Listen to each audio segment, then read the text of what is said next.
Hello and good morning. This is the project management team, which will be facilitating the renovation and remodeling of the Toronto Public Library. The library renovation project is going to increase the availability of bright ergonomic spaces with high-end multimedia workstations. It will also be updated to have better study carrels with appropriate power sources for lighting and outlets. Such spaces will be designed to inspire intellectual discovery, promote wellness, and of course, provide a better learning environment. One of the missions is also to deliver top notch service through a coordinated public strategy, establish solid collaborations between academic and non academic units to improve the overall public experience, and also create a community among communities by developing a space where the public of Toronto can create, read, build, and of course, grow. The objectives of this project are to create user-centered, integrated, and accessible research, study, and working environments. The project will explicitly address to public demands. And to maximize user space when possible, the project will also look for and prepare for ways to repurpose the existing space in order to make the most use of the public library floor space. Also enabling an IT environment that facilitates student interaction and improves student life. Integrating and optimizing processes, communications, and systems to support student successes, enhancing research, study, and social space are all the objectives of this project. Also, enhancing the physical appearance of the library to be more attractive and more people-centric is one of the main reasons why we are taking over this project. And this project will be finally marked as complete and done when the mission and objectives are met and they're aligned as well. Thank you. Hi everyone. As part of the project management team for the expansion and the remodeling of the Markham Road branch of the Toronto Public Library, me, Varsha Ramesh Betre, as the project manager, will be explaining about the deliverables, the roles and responsibilities, and the approach that we are going to take as part of this remodeling project. As we all know that the library is a popular destination for research and study, and more than 17,000 people use the Markham Road branch of the Toronto Public Library. Our aim is basically to maximize the library user space within its existing footprint, while it is also committed to improving and optimizing library spaces with the focus in mainly four areas, that is the user space, especially for students because it's close to a lot of colleges in the area, the service point, the staff space, and the collection space. Now, as part of the deliverables, a change management strategy for remodeling the fourth floor of the Markham Road branch of the Toronto Public Library, we are going to analyze the user space, the requirement, and adjacencies for the library's fourth floor. And it includes first, spotting the potential outside of the targeted spaces for staff consolidation and collection streamlining. The second thing would be determining the biggest issues that the library staff and the users face today so that these issues can be addressed as much as possible within the allocated project budget that we have.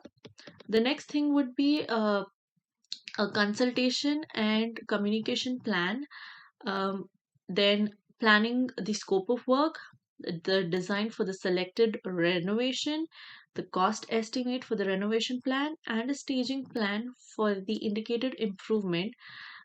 These are the items, some of the items that we are going to consider and work on it and deliver. And apart from that, we are also going to be looking at the recent damages which was caused due to the harsh weather conditions, and we are going to weather proof certain areas of the library that preserves the old books which are more than 25 years old. Coming to the roles and responsibilities, we have Mr.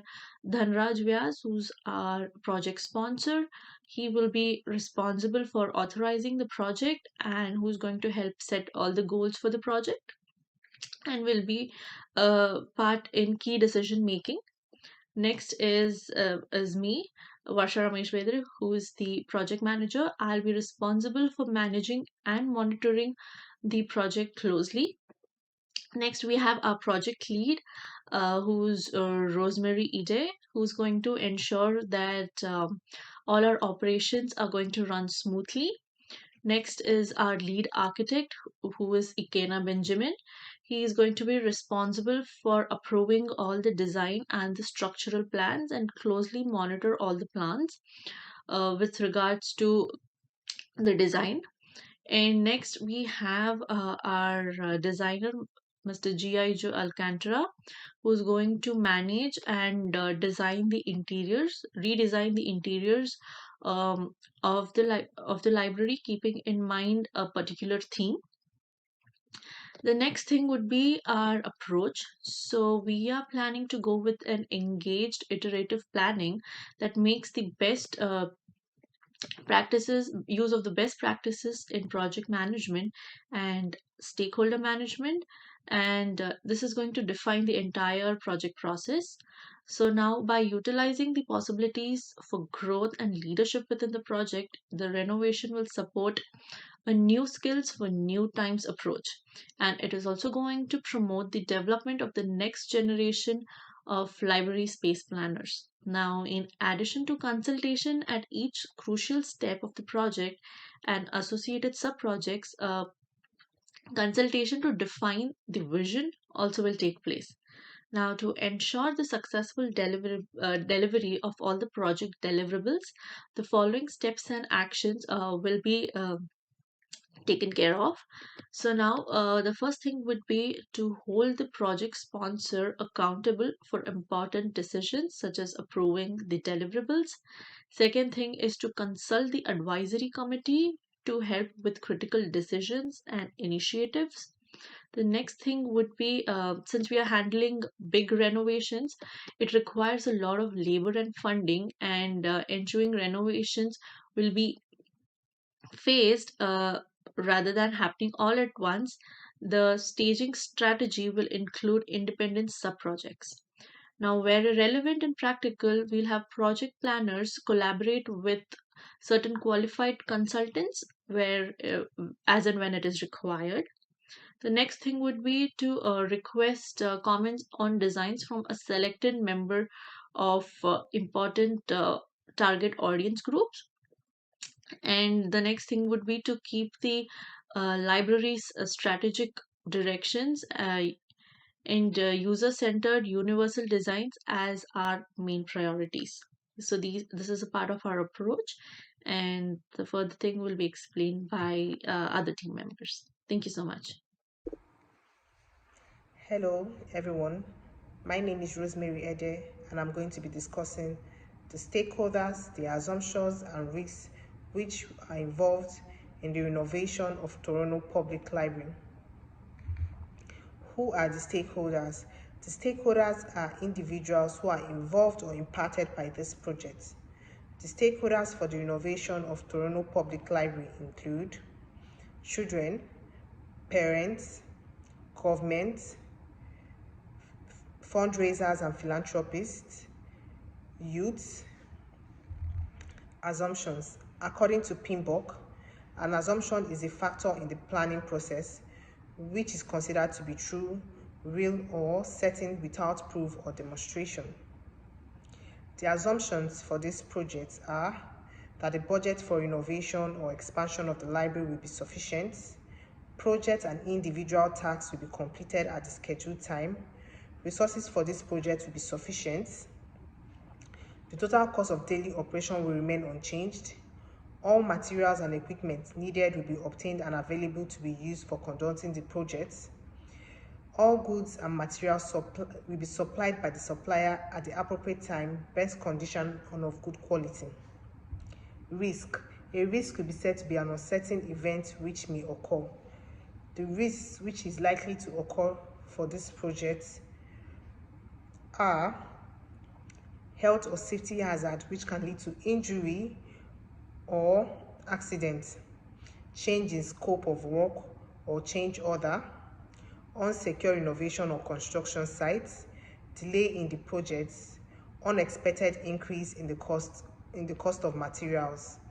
Thank you. So let us now talk about the communications in the project charter. Of course, communication is very important in our daily lives. Communication in construction management refers to the way that opinions, ideas, and knowledge is shared between colleagues who are working on the same project so that they can achieve common goals. Better communication will result in better construction project management, whether it's a large project or a small one. It is critical that everyone is on the same page. All team members should have a point of contact. We have learned that there is two-way communications, top and down. So top-down communication should not be the only way information flows on construction project. Employees on the ground needs to have ways to quickly communicate any issues to management so mitigation strategies can be put in place. We can use also cell phone by way of communication like messengers, WhatsApp, so we can reach all workers on a construction site, both in-house employees and contractors.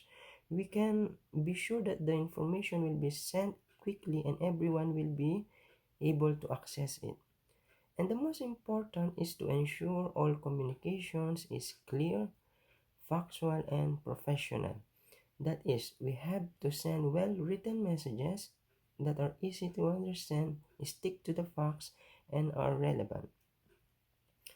I remember when I was working in construction industry, we have what we call toolbox meeting, and that was every morning for 10 to 15 minutes before all the employee will come to the respective areas. Just a brief talk, what to do, and especially safety matters. Alright, now let's talk about challenges in the project charter, which I think it's more on the project risk. So let's proceed to the documentation. As I work as QC in my previous job, documentation is very important. Documentation must lay the foundation for quality and history for both the individual documents and for complete project documentation. Every document, regardless of size or importance, needs to have its own place to be stored, keeping everything stored in a specific destination. Documentation can be consulted by team members when they want to find out status of the project, what work still needs to be completed, or client requirements. If someone has a question about the previous stage of the project, you can check the documentation records for a definite answer. So that is how it is important. Hello, my name is Obiora Ikenna Benjamin, and today I'll be talking about decision-making processes and boundaries. And the first one is decision-making processes. Here I have identifying the issues first. Once the project manager comes to know that problem exists, then the next step he or she should take is to define the proper goals, collect the necessary data and information that will help in a rational decision-making process. And the second one is consider all solution scenario. Project manager should get team together to brainstorm on all solution scenario. It is better not to filter any possibility that may be remotely reasonable at the stage of the project. And the next one is choose and implement the best solution. Project manager should make use of every filtration process.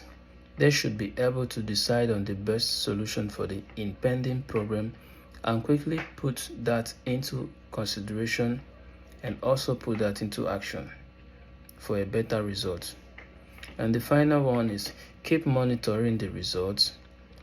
Most time, project manager will only know if the decision made failed or succeeded if they keep monitoring and tracking the outcome of the solution. This can either be short-term or long-term, depending on the severity of the problem. And next, we'll be going over the boundaries. And here, according to a source, the project boundary statement explains that in terms of project implementation, the boundaries of a project are the reasonable limits of project work, determine what is included in the project and what's not. The boundaries are defined as measurable and auditable characteristics and closely linked to the project objective. They create a holistic project perception, determine limits and exclusion of projects, and form the context of project scope in terms of expected results. So here on the renovation of library here in Toronto, there are a list of items I have here as a boundary. The first one is heating, second ventilation and air conditioner system of the library will not be changed in this project, and it's not part of the scope of the project. Thank you for listening.